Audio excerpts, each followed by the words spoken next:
was, can we minimize that? So patient presented to OPD with chief complaint of sleeping in the courtroom in the middle of the arguments. And you can think about an advocate sleeping in the courtroom, how good it is for his profession. And he sometimes went to wrong court and sometimes took wrong notes or files for arguments. Now, the issue that brought him to the clinic was he is losing clients due to these errors in courtrooms and his professional reputation was at stake. He thought that it is too much of cases that is the source of the error. So he hired one assistant so as to share the burden. But again, the issue did not resolve, the mistakes were happening.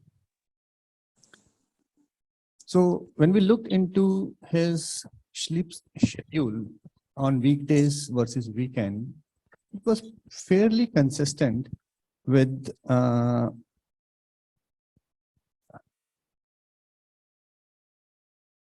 bedtime on weekdays around 10 p.m., wake up time around 6:30 a.m. Naps during weekdays were infrequent. Dinner time usually around 8:30 p.m. Sleep onset latency was within 15 to 20 minutes. Weekend also fairly consistent, bedtime of 10:30 p.m., wake up time of 7:30 p.m. Naps, one nap on Sunday afternoon. He will think that I may sleep and feel better, but with no, not feeling fresh after nap. Dinner time also fairly consistent on the weekend around 8:30 to 9 p.m. Sleep onset latency due to the nap is slightly longer, but still less than 30 minutes.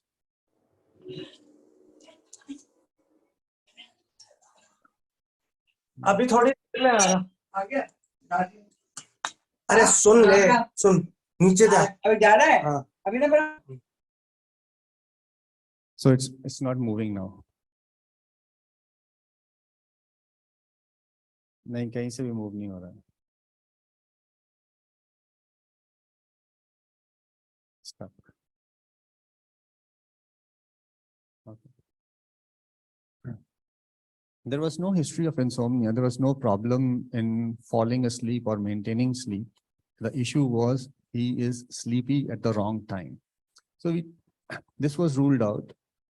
We looked at for OSA evaluations. Snoring was present in this case.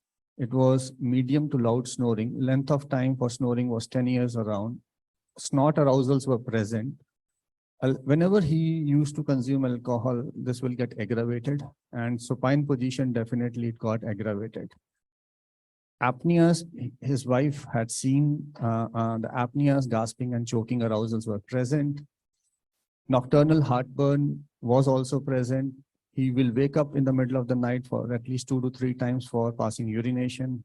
Morning dry mouth was present. Morning headaches were not present. No family history of OSA. Weight changes, he has gained weight in past couple of years. Prior sleep studies not done, prior OSA treatment not done. This is the stop bank questionnaire with a score of 5. We looked at sleepiness evaluations. Using Epworth sleepiness scale, the score was 20.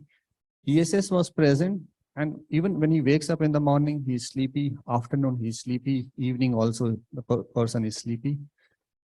Now, the sleepiness is present during workday, and he was driving, and he has missed almost near miss motor vehicle accident, due to which he has hired a driver now. And he drinks a lot of caffeine just to stay active. Now, the ESS of more than 20 is indicating severe sleepiness. So if you look at sleepiness differential diagnosis, we have to rule out all these disorders. We have to rule out the primary sleep disorders. We have to rule out medical and psychiatric disorders. So that was the job now on our part to see why the excessive daytime sleepiness is present. Like from OSA evaluation, couple of things are already positive where sleep-related breathing disorders looks like there may be OSA. Then we started looking for other medical sleep disorders. There was no history of sleep paralysis, no hypnopompic or hypnagogic hallucinations. There was no history of cataplexy. So more or less, narcolepsy was getting ruled out. Also, age of the patient is 40 years. That is not the usual presentation of narcolepsy, which is present around 15 to 20 years of age. We did evaluation for RLS as well, but none of the symptoms of RLS like urge to move the leg worse, which gets worse with rest, gets better with activities or worse in the evening. All those symptoms were not present. Parasomnia history was, none of the parasomnia history was present. Looked at the past medical history. Past medical history was significant for alcohol intake, nicotine intake, and caffeine intake, but no other primary sleep disorders were present. When we looked at the systemic examination, overall, the upper airway, ear, nose, throat, there were no complaints of like any difficulty breathing through nose or grinding or clenching the teeth. Cardiovascular system, the heart sounds were normal. And genitourinary system, nocturnal urination frequency was high 2 to 3 times, but otherwise no issue. Respiratory chronic cough was present on and off. Shortness of breath was not there. In gastrointestinal system, history of heartburn was present. Musculoskeletal system, psychiatric system, neurological system, assessed for these things were fairly okay, though some memory loss is happening because he's taking wrong files to the wrong codes. When we looked at the physical examination, he was awake but looking little sleepy. Eyes were clear. Malampati score was 4, which is indicating a crowded airway. Hard palate was high, which is again indicating a narrow airway. Soft palate was long. Uvula was medium in size. Tonsils were class 1. Tongue was non-scallop. That means tongue was not large for the airway. In the dental, the alignment of the teeth was normal. The bite and the overjet were not there. Micrognathia or retrognathia were not present. And neck was symmetric. And visually, there was no evident mass in the neck area. When we looked at the respiratory system, the respiratory sounds were normal. We could not hear any abnormal sounds. Respiratory rate was around 16 breaths per minute. No wheezing or stridor.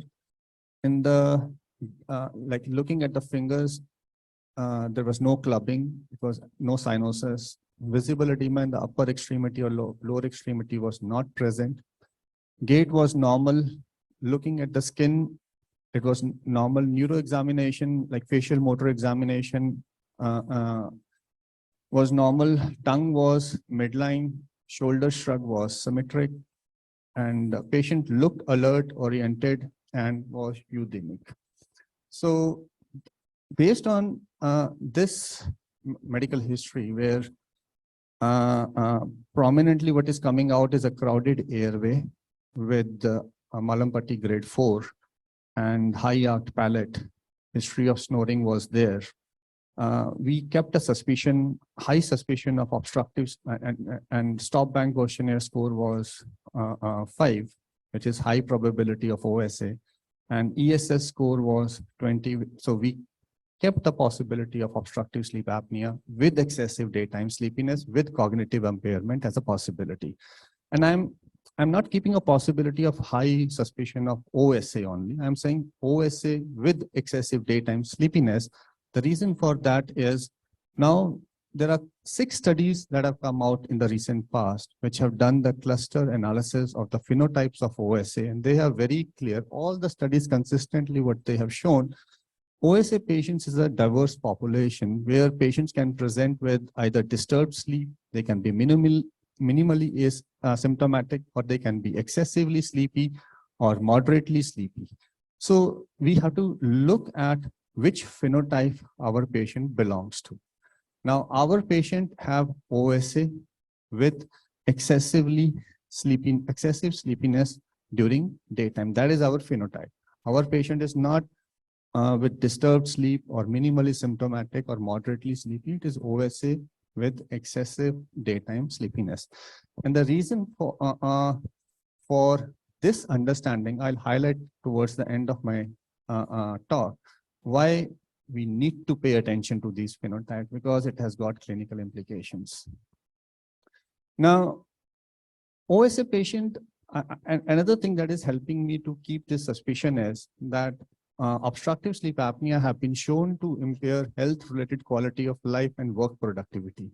Now, this was a population-based study, which included almost 731 OSA patients with excessive sleepiness, and they compared the work productivity with OSA patients without excessive sleepiness. And what they found was that if we compare OSA patients with excessive sleepiness with OSA patients without sleepiness or normal controls, OSA patients with excessive sleepiness, they had a poor employment status, less labor force participation, and more disability status. And also OSA patients with excessive sleepiness, they have more comorbidities like, can we cross it, please? There are more comorbidities like they have OSA with sleepiness leads to more chances of person having depression or high blood pressure or gastroesophageal reflux disease also. And mind it, our patient also have a history of heartburn at night. So it matches over here.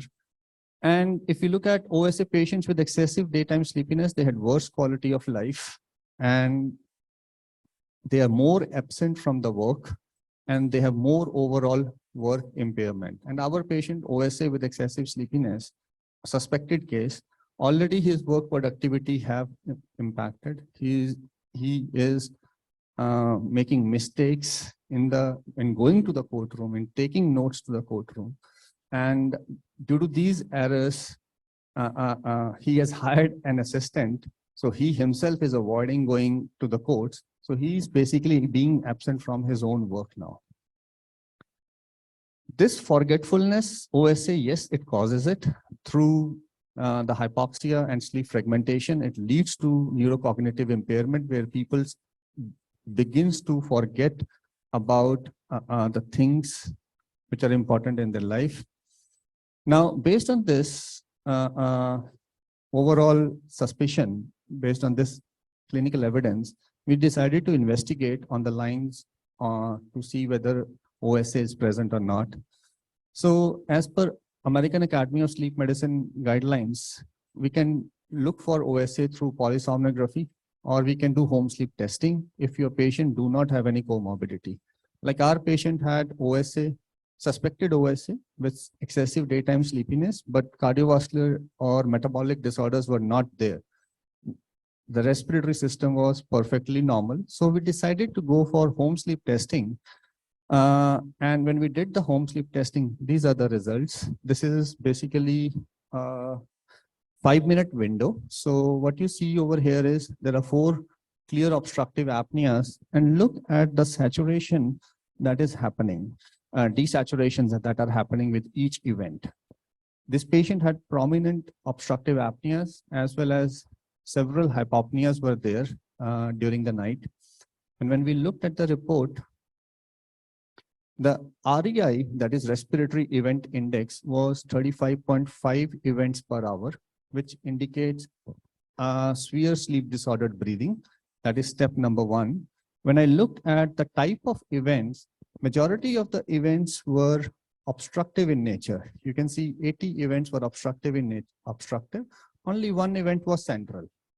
So central component is not there. Majority of the events are obstructive in nature. So my diagnosis in this case is severe obstructive sleep apnea. So this patient has severe OSA with daytime sleepiness. And if you also pay attention to his body position, no matter whether he sleeps in supine body position or left lateral or right lateral body position, the respiratory events, they are happening in each body position. So it's not a case of supine obstructive sleep apnea. I cannot decide positional therapy for this patient later on. It is the events are all in all positions, and lowest oxygen saturation for this patient was 65% during the events.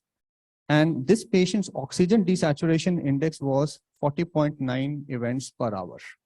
Usually this index should be less than 5 events per hour. So it is 40.9 events per hour. And this also have clinical implications and also in your approach in treating the patient, which I'll share with you in a while. So the hypnogram is clearly showing repeated desaturations happening.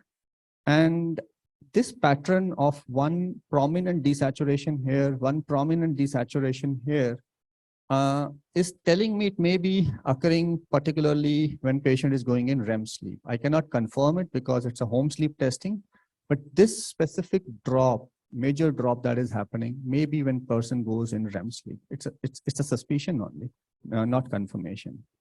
So my diagnosis for this patient is severe OSA with excessive daytime sleepiness with gastroesophageal reflux disease with obesity. So we need to treat this case. Now to treat, our final advice was to lose weight by at least 10%, 108 kgs, so 10.8 kg. I put it at 12 kg. Avoid alcohol before bedtime. And since he has the gastroesophageal reflux disease and he was having dinner at 8:30 and going to bed at around 10 p.m., we advise to have dinner 2 to 3 hours before bedtime. Now to treat OSA, the guidelines are clear. You can start with auto CPAP titration, or you can use do manual titration in the sleep lab. Auto CPAP titration is good if your OSA patient do not have any comorbidity. If they have heart failure or if they have COPD or neuromuscular disease, this is auto CPAP is not the right approach to use. But our patient do not have any comorbidity. Cardiovascular system, respiratory system, neural system, all were normal. So we decided to go for auto CPAP approach. So we gave auto CPAP 1 week trial with nasal mask. And I chose nasal mask. The reason for that is the data is very clear now that if I compare nasal versus oronasal mask, your obstructive events, they are more with oronasal mask. Your residual AHI and CPAP pressure requirements are higher with oronasal mask. Your residual respiratory events, arousals and leaks, they are greater with oronasal mask. Nasal obstruction and persistent mouth opening during CPAP therapy is more with oronasal mask. Unintentional leaks are greater with oronasal mask. So clinically, nasal mask is a superior choice if we have to make it. Even though the last choice which patient will wear has to be the patient's call. But definitely we will help the patient in making an informed decision based on this clinical data. So that is why my approach is 1 week of trial with nasal mask. 1 week trial is my approach. Different clinicians have different approach. We decided to give with auto CPAP at auto minimum of 4 centimeter water and auto maximum of 20 centimeter water. And we usually call the patient after 1 week. Before we send the patient home, in the clinic, we usually do a little bit of trial that we make them feel how the therapy and the pressures will feel. They will have a short trial of it. And during that period, if they have any issues with pressure tolerance or something, we do give them comfort settings. Like this patient had issue with exhaling against a pressure. So we gave the comfort feature of flex. We were using the Philips Respironics machines. So the flex setting of 2 was given. And we also gave ramp with ramp start of 4 centimeter water and ramp time of 5 minutes. And a humidifier setting of 3 was given to this patient. Now, this is the summary data after 1 week. You can clearly see that over here, these single bar is 1 night. So I have got 8 nights of data with me. And this black line is drawn at 4 hours. That means patient has used the machine more than 4 hours on every night in this case, because every night is more than 4 hours. Now, this black line at 4 hours is drawn for US patients, because in US, insurance companies do not pay for CPAP if they use it less than 4 hours.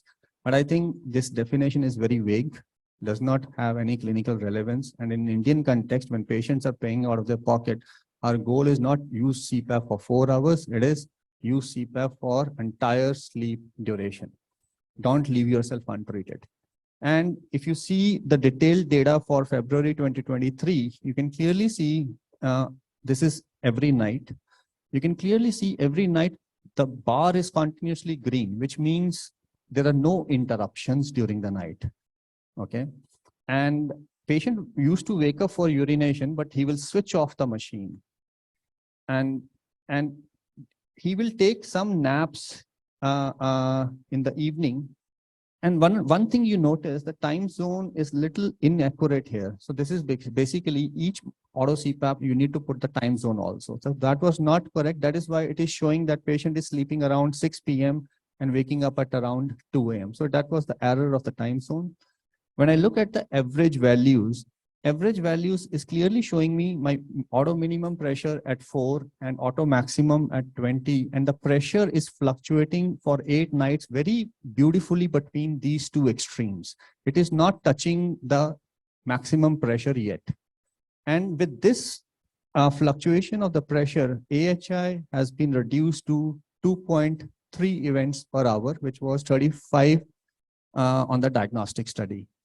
And if you look at the daily trends, the daily night trends, this is my maximum pressure, this is my minimum pressure.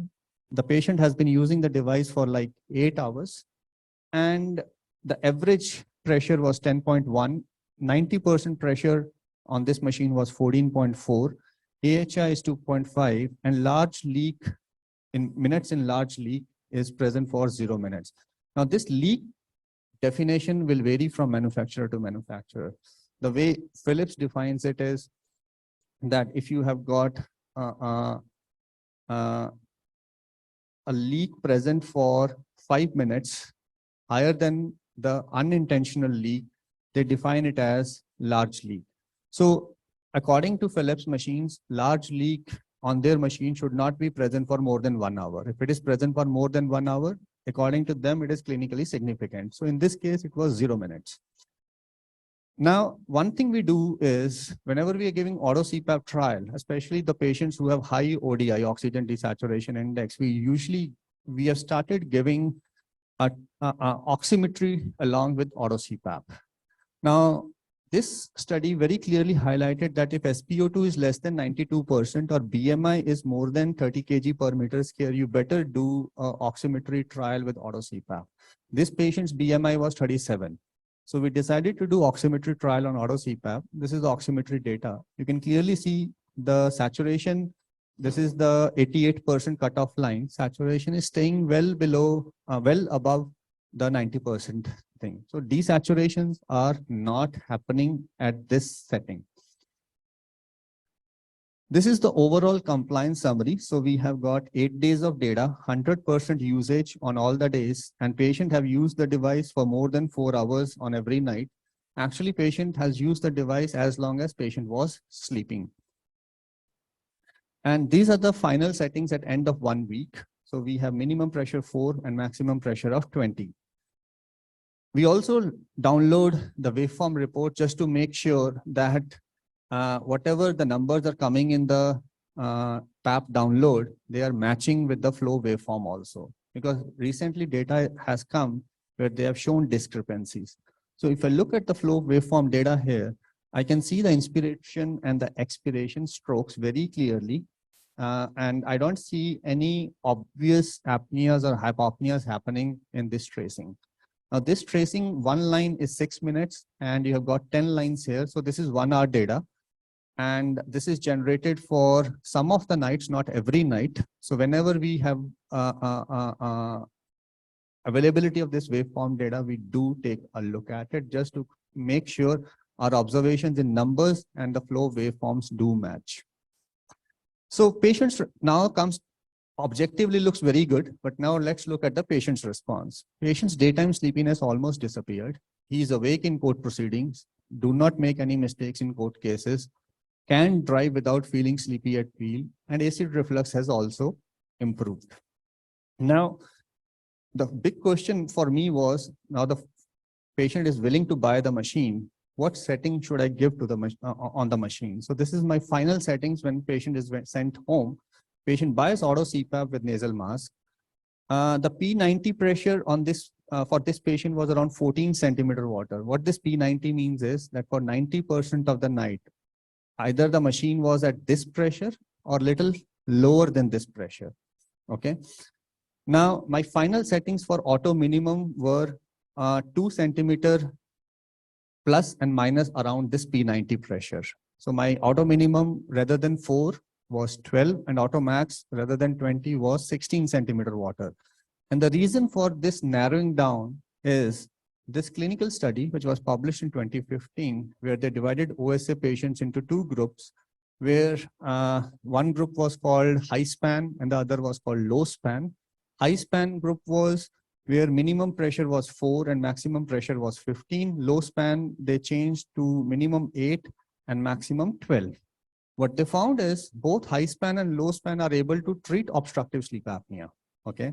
But a high span group where the difference between minimum and maximum pressure was huge, they had more frequent nasal congestion, they had excessive oronasal dryness, they had more nocturnal awakenings. Okay.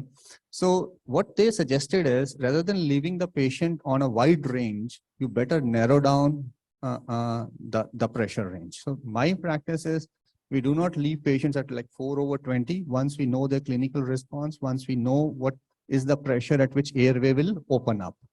And in this case, it was around 14 centimeter water at which airway is open and machine is staying around this pressure for 90% of the night or little below than this. So we decided to keep in the range of 12 to 16 centimeter water. And like I told you, my final conclusion is we had an OSA patient with excessive daytime sleepiness, leading to cognitive impairment, leading to errors in his daily life.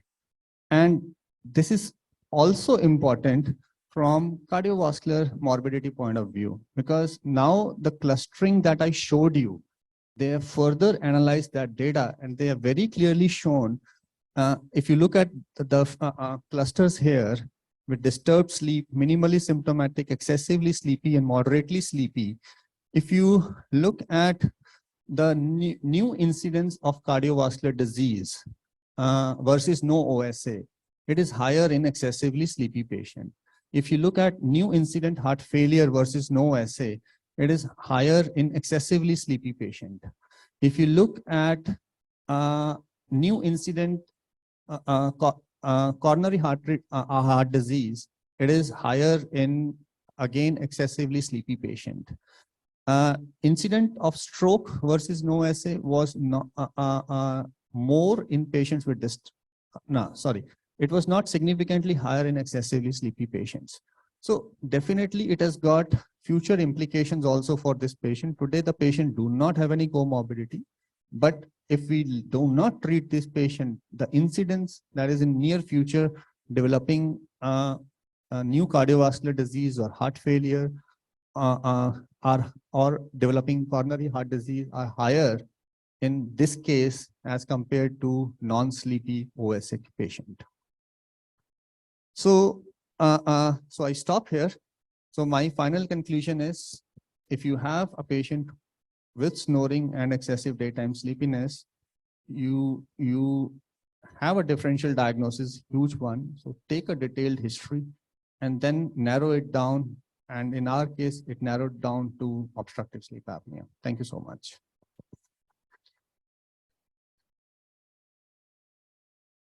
So very nice end-to-end case discussion of a snoring patient, starting from symptom assessment to investigations to very nice management in the end. And now it's open for questions from audience. And we have a couple of questions online also.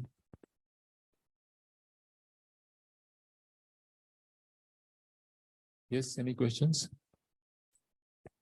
Sir, good morning. We have an online question. One participant is asking whether increased caffeine intake is responsible for his GERD. It may be. We can't rule it out. It may be.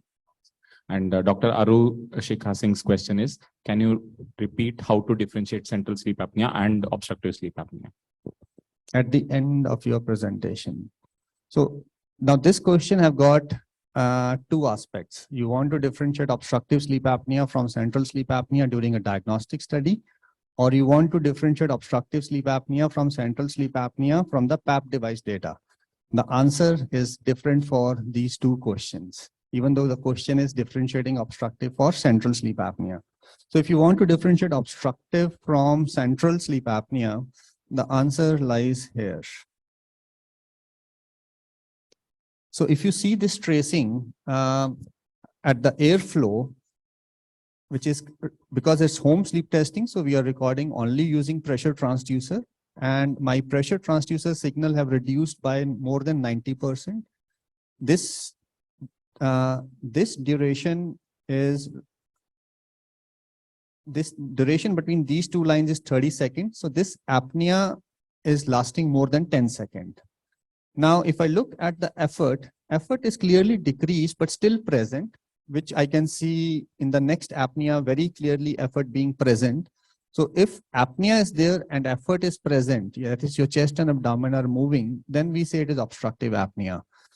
But if your apnea is there and effort is absent, then we say it is central apnea. So that is how you differentiate obstructive from central apnea on polysomnography or home sleep testing.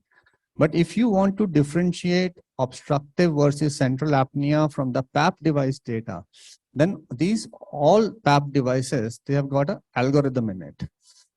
Different manufacturers differentiate obstructive from central apnea using different algorithm.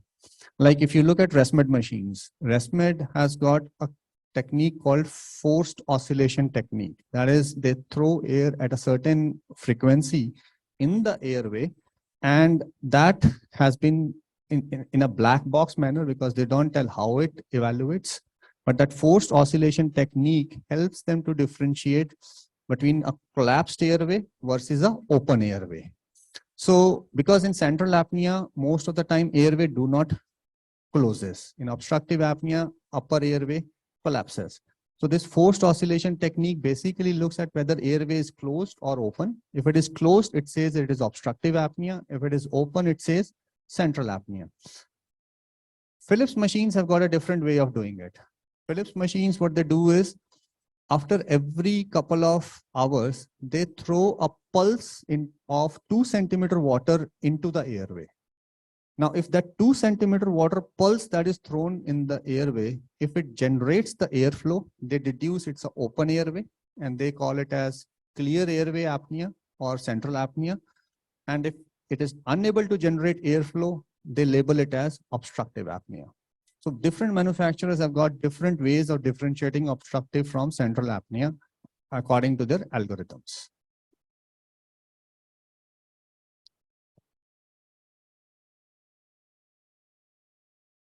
So we close the session as we don't have any more questions.